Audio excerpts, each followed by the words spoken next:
Bonjour à tous, c'est Tianzi, créateur de la planète Taku.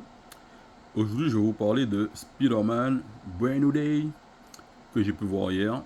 Et bon, j'avais fait une petite vidéo en story pour en parler rapidement. Donc là, je vais dire ce que j'en ai pensé. Franchement, j'ai plutôt bien aimé. Et comme j'ai dit dans ma vidéo en story, pour moi, c'est le meilleur des 4 de Tom Holland. Et avant d'aller voir le film, j'avais vu qu'il y avait une news qui disait que le, le, le jeu vidéo, en fait, les ventes avaient explosé après la sortie du film. C'est-à-dire qu'il y a beaucoup de jeunes qui sont allés voir le film et qui, dans la foulée, par la suite, ont acheté le jeu vidéo, soit sur Play, en fait, ou je crois que c'est une exclue PlayStation, si je ne dis pas de bêtises. Donc, ils l'ont acheté sur Play pour y jouer.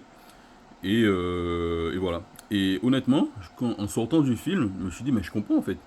Parce que il y a pas mal de scènes du film, quand on a fait les jeux vidéo, quand on a fait le Spider-Man, le premier sur la PS4 et le deuxième sur PS5 avec Miles Morales, ben, on comprend pourquoi en fait. C'est-à-dire qu'il y a beaucoup de scènes du film qui rappellent le jeu.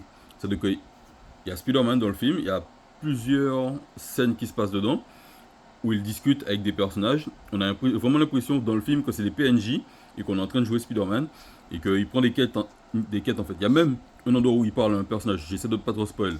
Il va dans le bureau du personnage, il discute avec le personnage et tout.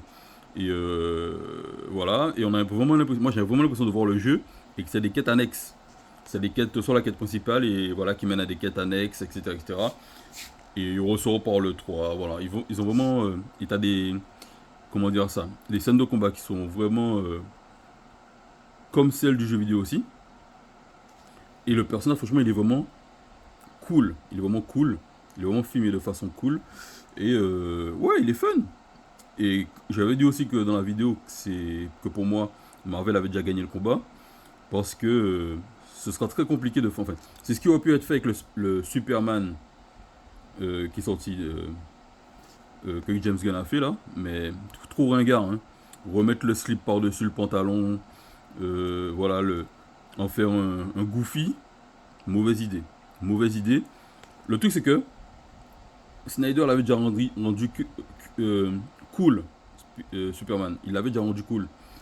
Et en fait, s'il était resté cool, ça aurait pu le faire. Et il manquait juste un jeu vidéo pour que ça fasse comme Spider-Man. Bon, ça n'a pas été fait, dommage. Mais Aquaman, qui était censé être ringard, mais il était cool dans cet univers-là. Enfin bref, petite parenthèse. Sinon, ça reste pas mon. Il est sympa. Et. Ouais, je vais parler des défauts, mais je parlerai des défauts dans une autre vidéo. Parce que là, ça va faire 3 minutes. Donc voilà un peu mon avis positif sur Spider-Man, le film Spider-Man.